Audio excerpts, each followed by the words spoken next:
Oui, même si vous vous doutez aujourd'hui, est-ce que vous voulez être dans le monde ou est-ce que vous voulez retourner à Dieu?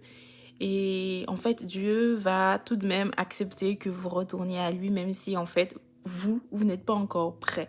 Et en fait, pourquoi je vous dis ça? Parce que hier, je faisais la garderie dans mon église et en fait, il y a un enfant, sa mère du coup était à la garderie, mais il aime bien en fait la louange. Donc sauf qu'il est pas vraiment sorti, en fait, il est venu après la louange et en fait, sauf qu'il est reparti pendant qu'il y avait la prédication et après il est revenu. Et là, sa mère lui dit: «Ah ben non, il faut que tu arrêtes de faire des allers-retours et tout, faut que tu décides». Et je lui ai dit: «Ah bah justement». Et en fait, je sais pas pourquoi dans ma tête, je lui ai dit: «Justement, c'est exactement ce qu'on fait avec Dieu, c'est qu'on n'arrive pas à se décider. Est-ce qu'on veut être dans le monde? Est-ce qu'on veut être à Dieu?» Et pourtant, Dieu ne nous rejette pas pour autant. Il attend toujours qu'on revienne à lui et heureusement justement qu'il ne réagit pas comme nous, décide-toi et tout, et qu'il nous donne justement le libre arbitre pour qu'on puisse avoir cet amour pour lui, parce que Dieu ne nous force pas, au contraire en fait, il attend qu'en fait on ait cet amour et c'est pour ça que du coup il va nous éprouver, on va vivre certaines situations pour qu'il puisse éprouver notre foi, pour qu'il puisse éprouver notre amour, pour qu'on puisse en fait, on va être tenté, pour qu'on puisse justement par la tentation savoir si on le choisit lui ou si on choisit le monde.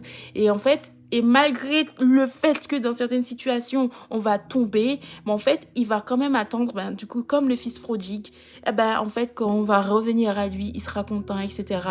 Parce qu'il a dit aussi qu'il aime ceux qui, j'aime ceux qui m'aiment. Ça, c'est dans un proverbe. Donc, tout ça pour vous dire qu'aujourd'hui, vous doutez, vous savez pas trop encore, vous avez un pied dans le monde, un pied à Dieu. C'est vrai que la meilleure solution, la meilleure décision à prendre, et là vraiment, waouh, vous serez comblé, vous serez en paix, c'est vraiment de venir à Jésus et tout.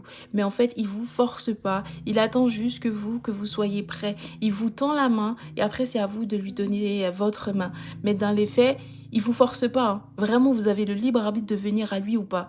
Mais dans les faits, il vous force pas, il vous gronde pas dessus, il vous crie pas, il attend que vous soyez prêt. Mais une fois que vous allez être prêt, en fait, il est fort probable que vous reveniez vraiment à lui.